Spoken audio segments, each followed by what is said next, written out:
Buenos días. Tal vez la vida de Abraham era una vida insignificante. Tenía de todo, desde luego, no era pobre. Vivía en una ciudad próspera. No tenía por qué molestarse en la incomodidad de salir de aquella situación, pero de repente escuchó una voz importante en su vida que le movió a salir de su apatía, de su anonadamiento,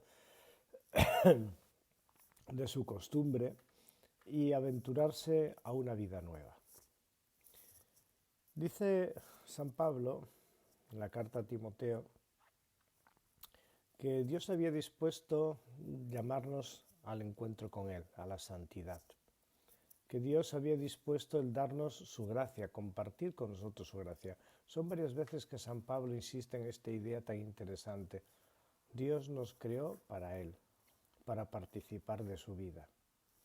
¿Y dónde se ha revelado qué significa esa vida participada, ese entrar en la dinámica de la gracia de Dios? Pues justamente en la persona de Jesucristo. Dice San Pablo que hemos sido salvados no por nuestros méritos, sino por pura gracia.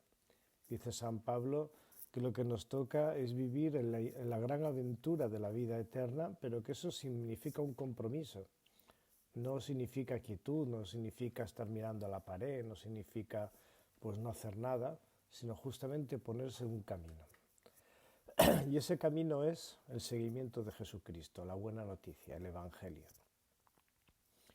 La llamada que Jesús hace a aquellos que son más próximos a Él, a sus discípulos más íntimos, es decir, a ti y a mí, es a que recorramos con Él un camino, pero un camino que tiene un punto de inflexión. El encuentro con Él se produce en una experiencia de transfiguración, donde Él se nos muestra tal y como Él es, con toda su fuerza, con todo su poder, con toda su gracia, con toda su luz. Pero la tentación de los apóstoles es quedarse quietos. ¡Ay, qué bien se está aquí! Vamos a hacer 300 y no nos movemos más. La lección de Jesús es no, tenemos que ir a Jerusalén. Y no tenéis que hablar de nada de esto hasta que no veáis con vuestros propios ojos lo que va a pasar, la muerte y resurrección del Hijo de Dios. El testimonio cristiano ciertamente es una vida de transfiguración. El seguimiento de Cristo es un proceso de transfiguración que comienza en el día del bautismo. Y a esta transfiguración está llamado todo hombre y mujer. Y nosotros que somos discípulos de Jesús tenemos también una llamada constante a la amistad con Él, a la relación personal con Él, a dejarnos transfigurar por su luz.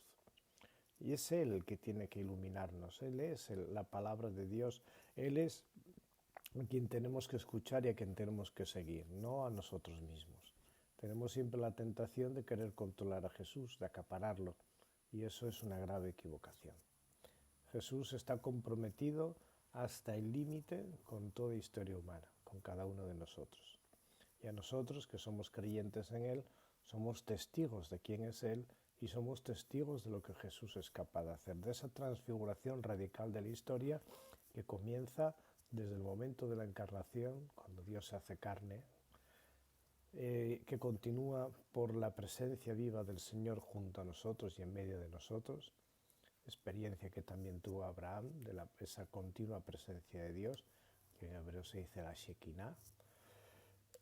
Y nosotros además tenemos la experiencia de verla acompañado en tantos momentos de su historia y de su vida, incluida la experiencia de la muerte en cruz y sobre todo la experiencia de la resurrección. El volver a encontrarnos con el vivo y resucitado ilumina por completo toda la historia humana, relanza nuestra mirada y pone en marcha nuestro propio testimonio. Hermanos y hermanas, estamos en un momento en el que parece que los cristianos estemos acomplejados y, perdonadme la palabra, atontados. Y tenemos el mejor de los mensajes, tenemos la mejor de la palabra de Dios que no falla, que no cambia como las veletas, que no está sometida a corrupciones económicas, políticas, ideológicas, educativas, etcétera, etcétera, etcétera, sino que siempre permanece firme y fiel. Y es una palabra de vida y esperanza, es una palabra de dignidad, Es una palabra de salvación y no es una palabra en plan discurso, sino que es una persona, Jesucristo.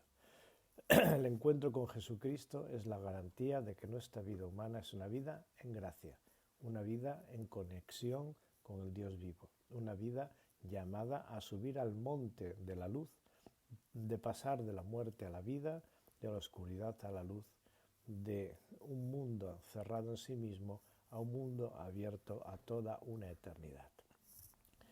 Ciertamente, subir a la montaña con Jesús supone antes pasar por la experiencia de Jerusalén. Y todos nosotros estamos en peregrinación hacia el monte de la transfiguración. Y todos nosotros seremos transfigurados definitivamente, pero ya estamos en esa dinámica de transfiguración, porque el Espíritu de Dios vive en nosotros, porque el Padre nos ama como ama a su Hijo, porque el Hijo y nosotros somos uno, Dios y nosotros somos uno. El misterio de la Pascua es exactamente esta afirmación. Dios y yo somos uno. Por eso Él es luz y gracias a Él, todos nosotros somos luz. Queridos hermanos, vivid este día hermoso del domingo y dejaos transfigurar por Dios. En el nombre del Padre, del Hijo y del Espíritu Santo. Amén.